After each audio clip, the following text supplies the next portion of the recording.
Hola, con el objetivo de que todos nos pongamos al día con lo que se trabajó el día de ayer lunes, voy aquí a explicar lo que hicimos para que pues todos nos nivelemos para la próxima clase. Pues lo primero es con el comando View UI abrimos el panel administrativo de la versión 3D del CLI del CLI de View. Allí pues lo que hacemos es seleccionar el proyecto y posteriormente lo que realizamos es aquí en servir, vamos a ejecutar para que nuestro proyecto pues se lance como tal. Hice unas mejoras aquí en el componente de inicio. Entonces pues básicamente lo que se realizó fue que bueno, en Home carga el componente Hello World, ¿cierto? Entonces en ese componente se realizó lo siguiente. Agregamos un párrafo más y pues como él viene por defecto con esta clase, lo que hicimos fue utilizar esa clase. Con esta clase se creó unas márgenes internas en la parte superior pues de 0 y en la parte izquierda y derecha de 4M, es decir 4 por 16 píxeles, que es lo que por defecto trae el navegador. En ese sentido pues aquí logramos tener una distancia a ambos lados. Y posteriormente, para poder tener una mejor adaptabilidad en dispositivos móviles, como lo observamos aquí, seguidamente pues creamos un media query en donde indicamos que cuando él detecte un tamaño máximo de 420 píxeles, a esa misma clase pues le va a cambiar los márgenes. Ya no van a ser de 4M sino de 2M. Y de esa manera pues logramos tener esta forma como lo tenemos aquí. Posteriormente, en el componente de noticias, lo que hicimos fue mejorar la distribución porque estaba, digamos, un poco diferente las márgenes a la izquierda que los de la derecha y lo hicimos un poco más distribuido. Entonces, creamos, en dicho componente lo que realizamos fue, a nivel de estilos, indicamos de que justificara, digamos, el contenido distribuyéndolo alrededor del espacio contenido en él. Y luego para dispositivos móviles lo que indicamos es, digamos que en resoluciones grandes, él crea 3 columnas, cada una de 30 veces el tamaño de la pantalla, 30 veces el viewport, ¿cierto?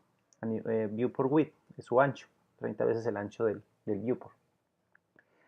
Entonces, en dispositivos móviles también indicamos de que esa misma clase va a tener un manejo no solo de columnas, sino de filas y columnas. Entonces, por eso es grid template. Este hace referencia a filas y esto hace referencia a columnas. Entonces, aquí estamos indicando que va a tener filas, pero que van a ser de forma automática. Es decir, que dependiendo de los registros que él detecte, va a crear esa misma cantidad de filas.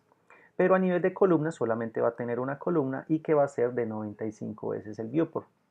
Entonces, en resoluciones grandes va a tener 3 columnas, en dispositivos móviles va a tener eh, eh, una columna nomás. Entonces aquí lo observamos de esa forma. Vamos al inspector y aquí lo tenemos entonces bien organizado, como lo pueden observar, y pues ya las filas depende de los registros que él encuentre en el API.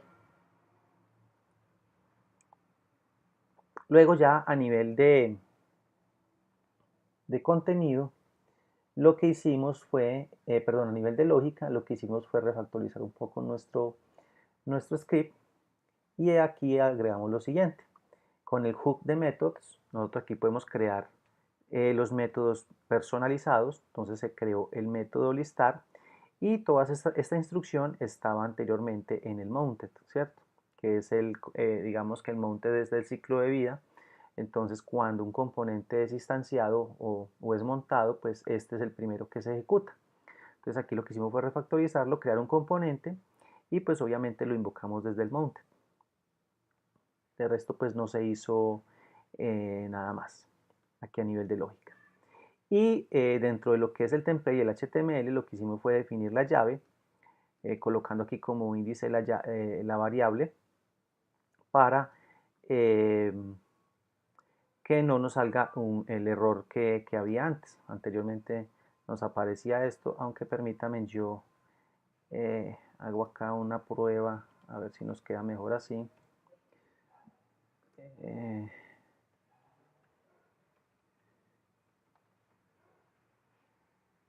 Así lo podemos indicar más fácil, o sea que este sea el que almacene los valores que se recorren en el array y que este sí sea específicamente el índice de dicho array. Aquí yo creo que él ya se actualizó. Vamos al inspector. Listo. Aquí no hay problemas. Este es un recurso fuera de tiempo, pero digamos que ya no están los 200 errores como me marcó ahorita en la consola, que básicamente eran ligados a esta instrucción de aquí dentro de la directiva before. Bien, y en el componente ingresar, en la ruta de ingresar, pues él me llama inicialmente al componente de login. Entonces lo que hicimos fue una mejora en la visualización del mismo. Esto lo tenemos entonces en login. Aquí, ¿qué fue lo que se hizo? Creamos una clase para poder manipular, digamos, todos los componentes, todos los elementos, y el router link, que es el componente para poder vincular una nueva ruta, hemos definido una clase. Hemos creado estilos. Recuerden que el scope lo que hace es que nos aísla el CSS solamente para este componente y no queda global. Entonces acá lo que establecimos fue crear dicha clase, definimos un color de fondo, unas márgenes internas, el margin auto lo que hace es centrarnos el contenido y le dimos un ancho fijo. Al input lo que hicimos fue darle también un color de fondo, eliminamos el borde, dimos unas márgenes externas y unas márgenes internas y un ancho total dentro del elemento que él se encontraba. Lo mismo hicimos con el botón. Un color de fondo, dejamos sin borde, le dimos un color a la tipografía, definimos un cursor para cuando el usuario se sitúe sobre él, ya que no es un hipervínculo como tal. Establecimos de que su texto va a ser en mayúscula sostenida, definimos márgenes internas y le dimos un ancho del 100%. Y cuando nos situamos sobre el botón, damos este color de fondo y lo mismo hacemos con el router link, el que tiene la opción de registres, ¿es cierto? Entonces, por defecto va a ser de color blanco, pero cuando nos situamos sobre él va a cambiar el color. Eso fue lo que definimos a nivel de estilos. Pero entonces hago una sugerencia y es que como esto también lo definimos en el componente de registro, entonces voy a cortar estos estilos de acá, solamente voy a dejar estos, ¿sí? Y me voy a ir para el componente app.view y allí en los estilos voy a definir lo siguiente. Primero, pues aquí se hizo un reseteo en donde establecimos pues de que el box sizing, que lo que hace es que cuando detecta tamaños, él automáticamente los adapta sin necesidad de nosotros estar dando tamaños exactos. Y allí voy a colocar entonces el selector de input y el selector de botón para que nos quede global en la aplicación y no tengamos que repetirlo en cada uno de los componentes. Seguidamente, entonces, cuando uno hace clic en regístrese, pues él me lleva al componente de registro. Aquí hemos creado dos inputs adicionales y lo veremos de la siguiente manera. Entonces aquí en el template hemos creado una clase con nombre register, hemos creado un input de tipo texto para el nombre, otro input de tipo texto para el nombre de usuario, un input de email, tipo email para el correo electrónico, uno de tipo password para la contraseña y tenemos el botón. Entonces hemos creado unos estilos. Aquí lo que vamos a hacer es estos los vamos a eliminar. Bueno, este también lo podríamos, este botón hover también lo podríamos colocar aquí en app.view para, estoy refactorizando, entonces aquí nos estamos ahorrando código en componentes y no estamos repitiendo. Eso es muy importante tenerlo presente en un proyecto. Esto es una especie de refactorización, ¿cierto? Permítame, yo me devuelvo aquí al login. Este también me sobra aquí. Y entonces aquí me queda de forma global